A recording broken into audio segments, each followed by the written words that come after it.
Te encuentras sin trabajo, estás preocupado, preocupada. Tienes que tomar el primer empleo que se te presente. Es imperativo dada tu situación. Corres con suerte, encuentras uno. No obstante, hay algo extraño en el lugar donde laboras, algo macabro, que transmuta en una forma muy singular. ¿Qué tal? Buena noche. Bienvenidos a un nuevo episodio. Gracias por sintonizarnos. Y ya sea que te encuentres descansando o laborando o haciendo alguna actividad, vamos a hacernos compañía por unos minutos. Así que apaga la luz, súbele esos auriculares y vamos a escuchar la siguiente historia.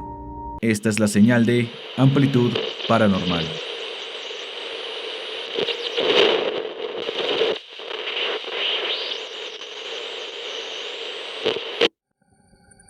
¿Qué tal? Hace poco descubrí su canal, ya escuché todos los relatos que han compartido. Me han gustado bastante. Aparte de la forma en que los narran, me parece fascinante. Quiero compartirles mi historia. Espero poder escucharla próximamente en su canal. Mi nombre es Eric. Lo que están por oír es algo que nunca he contado antes. Ni siquiera a mi familia. Supongo que les resultaría algo fantasioso. Yo hasta el día de hoy no le he podido encontrar una explicación. Vivo en el Estado de México y hace aproximadamente 30 años trabajaba en una empresa. Sin embargo, en ese entonces hubo un recorte de personal y fui uno de los afectados. Me angustié bastante porque yo era quien daba el sustento para la casa. Aparte, mi esposa se encontraba enferma en esos días y tenía que comprarle medicamentos. Me dispuse a conseguir un empleo, de lo que fuera. De verdad necesitaba el dinero.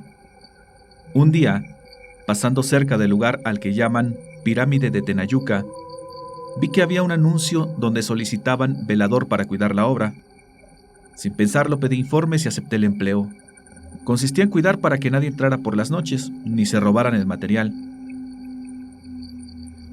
Alrededor de la obra no había mucho, solo unas casas abandonadas que se veían algo antiguas. El lugar era muy grande, estaban construyendo unas bodegas y hasta el fondo había una especie de granero.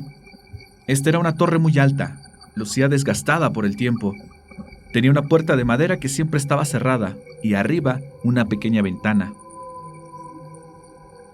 La noche siguiente comencé a trabajar. Llegué con una linterna, una botella de café y una bolsa de pan para merendar en la madrugada. Me instalé en la zona del granero. A un lado había un pequeño tejabán con el que podría cubrirme en caso de que lloviera. Los primeros días transcurrieron de manera normal. Las noches eran muy tranquilas. Daba mis vueltas cada 30 minutos. Después dormitaba un poco y a eso de las 2 o 3 de la mañana me preparaba mi café y comía mi pan. Una noche me disponía a dar mi rondín. Sin embargo, ya sentía algo de hambre, así que dejé calentando mi café en una pequeña parrilla portátil que llevaba y puse la bolsa de pan a un lado. Cuando regresé, la bolsa de pan ya no estaba y mi taza de café estaba derramada. Con mi linterna alumbré alrededor, pero no vi nada. Todo estaba en absoluta calma. Pensé que tal vez un perro se había metido y que se había robado mi pan. Ni modo, me quedé sin merienda, pensé. La siguiente noche repetí la rutina, pero nunca me imaginé que la situación iba a volver a pasar, pues cuando regresé del rondín, mi bolsa de pan otra vez no estaba. Ese perro ya me agarró el modo, me dije. Rápidamente fui a buscarlo, pues estaba seguro de que se trataba de uno. No obstante, nunca lo pude encontrar. A la noche siguiente decidí colgar la bolsa de pan en un poste que estaba a un lado, lejos del alcance de cualquier animal que anduviera por ahí. Ahora sí no me la haces, mendigo perro, dije. Me fui a dar mi rondín. Regresé y la bolsa ahí seguía. Dormité un poco. Habrán sido unos 15 minutos. Y cuando desperté, la bolsa de pan ya no estaba. Rápido me levanté y me puse en alerta. Era imposible que el dichoso perro alcanzara la bolsa. Además, no había escuchado nada. Pensé que a lo mejor alguien me estaba haciendo una broma o que tal vez se trataba de un indigente. Agarré mi linterna y comencé a buscarlo por todas partes.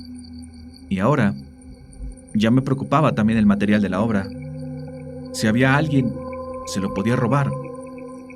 Pero todo estaba sereno. Esto se me hizo muy raro.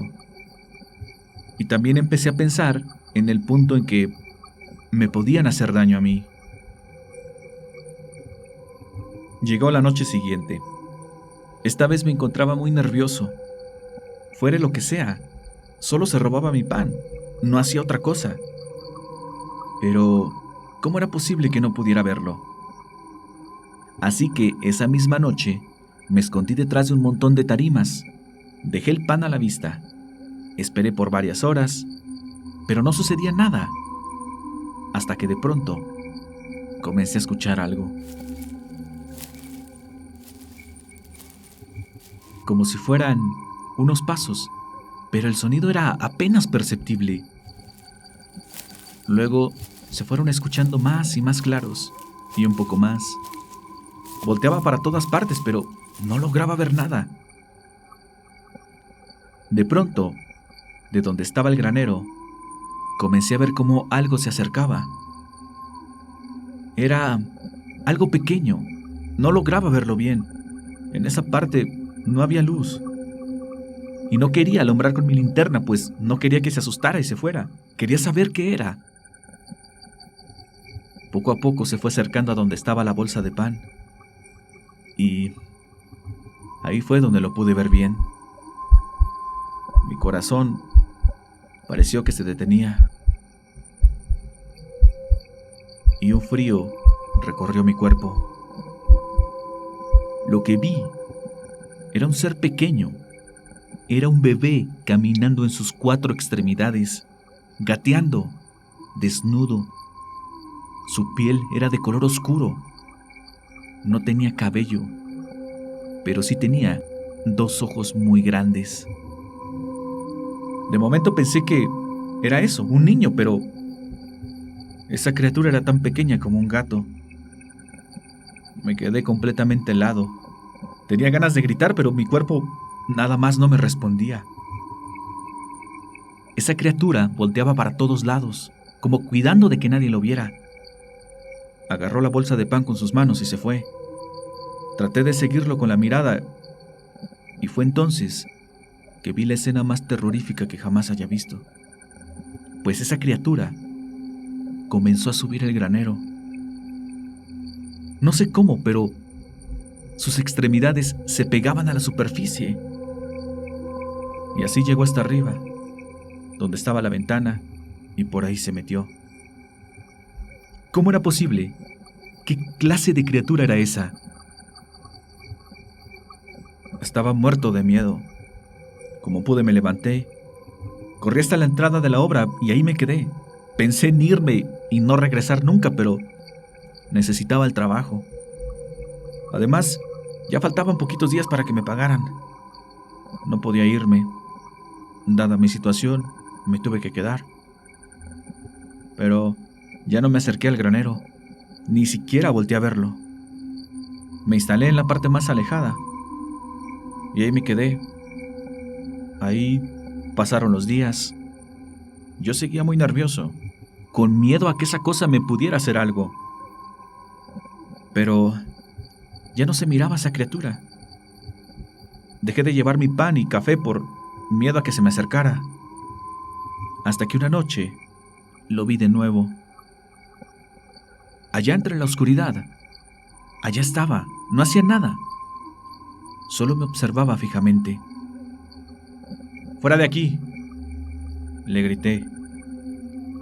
Y se perdió en la oscuridad. Y así pasaron varias noches, hasta que me di cuenta de que la criatura ya no se acercaba tanto, pero ahí seguía. Solo se quedaba a lo lejos, mirando. Entonces pensé que si me quisiera hacer daño, ya lo hubiera hecho. ¿Y si tal vez solo tenía hambre? Quizá esperaba que le diera algo de comer. Entonces, a partir de ese momento, de nuevo comencé a llevar mi pan. Pero esta vez llevaba una pieza extra para dársela. Se la dejaba cerca del granero. Y así, nunca más lo volví a ver. Después de todo, creo que solo era una criatura tímida que buscaba alimentarse. Pasaron algunos meses. Ya me había acostumbrado a convivir con eso. Aunque no se veía, sabía que ahí andaba, pues el pan que le ponía siempre desaparecía. Más adelante me ofrecieron otro empleo con una mejor paga, así que renuncié a la obra. Un día volví a pasar por ese lugar y me atreví a entrar con el pretexto de saludar a mi expatrón. Al pasar por un lado del granero, vi cómo se encontraba abierto. Me asomé, lo revisé de arriba abajo y no había nada. Solo unos baúles que parecían ser muy antiguos.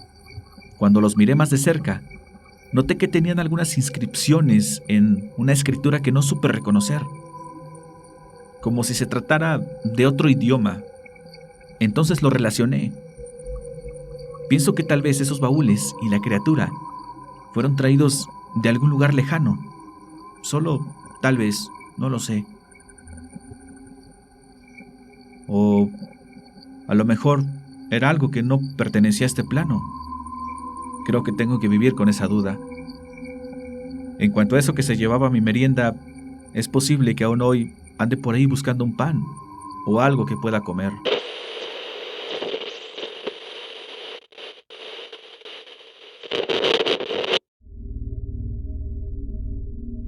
Eric, te agradecemos y te mandamos un abrazo desde nuestra cabina. Como tú lo mencionas, este tipo de cuestiones es difícil contarlas, ya que en la mayoría de las veces no se nos toma en serio. Son pocos los que creen en esto. Y no le busquemos explicaciones a la historia. No las hay.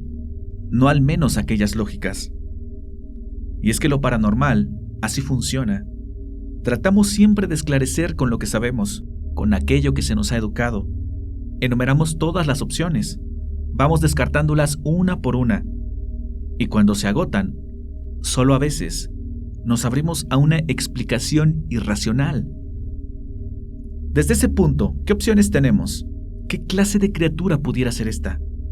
¿O se tratará acaso de un espectro? ¿De un ser de otro plano? Podemos hacer varias suposiciones. Vamos a ello. Se sabe que muchas personas, en el afán de asegurar sus bienes, sus inmuebles, los consagran a la protección de diversas entidades. Pudiera tratarse de uno de esos casos. Es posible que la criatura fuera una especie de guardián, o algo al que veneraban, al que le consagraron la obra. Además, lo que nuestro amigo ve al final, esos baúles con inscripciones en otro idioma, podrían ser evidencia de que esta entidad fue traída de algún lugar lejano, como él lo menciona. De uno donde se trabaje con invocaciones. De esos tan famosos que estoy seguro que usted ya ha escuchado. Allá donde se practica un tipo de magia muy especial. Por otro lado, Eric nos dice que cerca de ese lugar hay una pirámide, y se trata nada más y nada menos que la zona arqueológica de Tenayuca, o lugar amurallado, que se localiza al pie del Cerro del Tenayo. Tenayuca fue fundada en 1250 por un grupo chichimeca, aunque su historia está estrechamente vinculada con los mexicas de Tenochtitlán, quienes dominaron a tal pueblo. Y dada su arquitectura, se sabe que fue un centro ceremonial donde se le rendía culto a Tlaloc y a Huitzilopochtli. Además, la pirámide que se encuentra ahí sirvió de modelo para la construcción del Templo Mayor de la Ciudad de México y Tlatelolco. Ahora, sabemos que las zonas arqueológicas son lugares cargados de mucha energía. En ellos hay vestigios de una vida pasada, de una época con otro tipo de costumbres, de una época también, por qué no decirlo, violenta. Ahí se adoraban dioses de un modo que no tiene nada que ver con los tiempos actuales. Tlaloc era el dios rey de los fenómenos atmosféricos y el espíritu de las montañas, así que su poder era digno de grandes honores y sacrificios, tanto animales como de seres humanos, pues la comunidad dependía de la prosperidad de la agricultura. Por su parte, Huitzilopochtli era una deidad, pero no cualquiera, era la más importante, era el dios de la guerra, de modo que su culto requería sacrificios humanos, se le ofrendaba sangre, pues los mexicas creían que esto fortalecía a su dios. Todos estos rituales, estas ceremonias, dejan algo en el ambiente, en las construcciones. Hay cosas que se quedan grabadas en el tiempo. Entonces, aquello que vio nuestro amigo, aquella criatura, ¿podría ser algo que está relacionado a la zona arqueológica? No lo sé. ¿Ustedes qué dicen? Por otro lado, este capítulo me recuerda a uno que les trajimos hace poco en el canal, aquel donde el protagonista ayudaba a una persona en el camino, y lo hacía con la mejor intención, sin buscar una recompensa. A quien ayudaba no era una persona, era algo muy malo que habitaba el camino. Pero esta entidad le dijo una frase que se puede interpretar como: tu amabilidad me ha hecho cambiar de opinión. ¿Será que este ser, que se materializaba con la forma de un bebé, detectó algo similar en nuestro amigo? ¿Detectó esa bondad que también puede ser un arma contra las entidades? ¿O quizás solo era una criatura extraña como hay tantas en este mundo? Una, como lo menciona nuestro amigo, que simplemente tenía hambre. Nosotros ya les hemos dejado la información. Toca a ustedes decidir. Toca a ustedes proponer otras opciones. Y como siempre, estaremos pendientes a sus comentarios. Ha sido un siniestro placer traerles el episodio de esta noche. Y por esta ocasión ha sido todo.